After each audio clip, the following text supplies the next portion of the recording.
This is Rony from Calgary. আশা করি সবাই ভালো আছেন। সো অনেকদিন পর আরেকটা ছোট্ট একটা ভিডিও নিয়ে আপনার সাথে হাজির হলাম।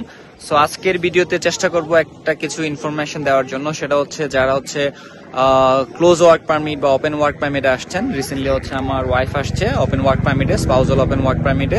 সো বেসিকলি আজকের ভিডিওটা হবে যারা হচ্ছে রিসেন্টলি আসবেন বা আসতে চাচ্ছেন, প্ল্যানিং করতেছেন।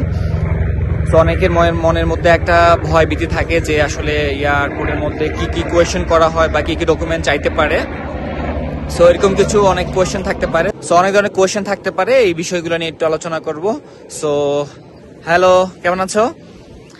এই তো আলহামদুলিল্লাহ ভালো।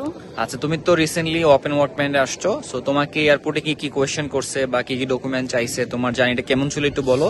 যারা নতুন আসবে তাদের জন্য এটা ভিডিওটা অনেক ইনফরমেটিভ হতে পারে।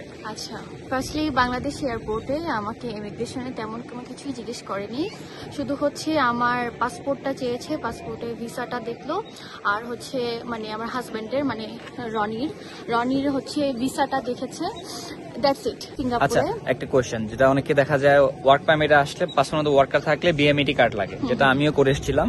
সো তুমিও বিএমইটি করে আসছো টু বি সেফ সাইড থাকার জন্য। এখন তোমার কি বিএমইটি কার্ড লাগছিল বা দেখছে এরকম কিছু?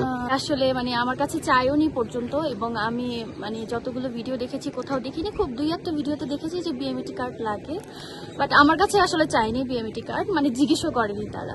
তো তারপর যখন কানাডাতে আসলা, কানাডা ইমিগ্রেশনে তোমার কি কি করতে হয়েছে একদম ফার্স্টে থেকে বলো। তারপর যখন আমি কানাডার ইমিগ্রেশনে আসলাম, আমার হচ্ছে কানাডা এয়ারপোর্টে আসলাম, তো তারা বললো যে আমাকে পাসপোর্টটা স্ক্যান করার জন্য। তো আনফর্চুনেটলি তাদের সার্ভারে কোনো একটা প্রবলেম ছিল, দ্যাটস ওয়াই স্ক্যান হচ্ছিল না। তারপর আমাকে বললো যে তুমি ম্যানুয়ালি করছো। আচ্ছা, ঠিক আছে। ফর্ম ফিল আপ করতে বললো, সেটা নিয়ে আমি হচ্ছে আমাকে বললো একটা কাউন্টারে যেতে।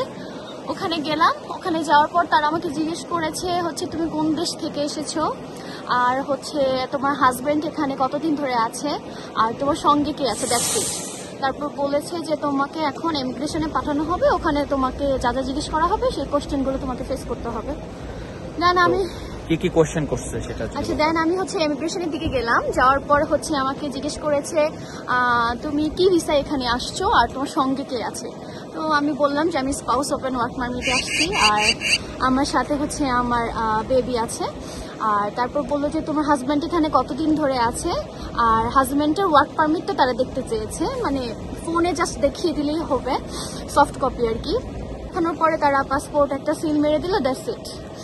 এই আর কোনো কোশ্চেন করে না? না, আর কোনো কোশ্চেন না। আচ্ছা, সো এটা হচ্ছে টোটালি ইজি। যারা হচ্ছে আসতে চাচ্ছেন বা open work permit close work পারমিটে আসবেন তাদের জন্য same process, same thing.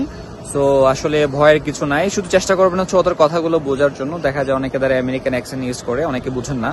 So ইংলিশটা যদি ভালোভাবে প্র্যাকটিস করে আসেন, তার বেসিক কোয়েশ্চেনগুলো আনসার দিতে পারলেই হলো, এছাড়া কোনো ঝামেলা হবে না। আর যারা আসবেন এয়ারপোর্ট থেকে হচ্ছে আপনার ওয়ার্ক পারমিট নেওয়ার পর সাথে সাথে সিন নাম্বারটা নিয়ে নেবেন, তাহলে এটা খুবই উপকার হবে। এনিওয়েজ, কোনো আপনার ইমিগ্রেশন রিলেটেড, এয়ারপোর্টের মধ্যে কোনো কোয়েশ্চেন রিলেটেড যদি কোনো কোয়েশ্চেন থাকে আমার এই ভিডিও কমেন্টসের মধ্যে জানাতে পারেন। শুধুমাত্র কমেন্টসে জানাবেন, আমাকে পার্সোনালি নক দিয়ে কোনো রিপ্লাই পাবেন না। আর আমার চ্যানেলটি এবং আমার ফেসবুক পেজটি ফলো করে আমার সাথে থাকবেন। সবাই ভালো থাকবেন। আসসালামু আলাইকুম।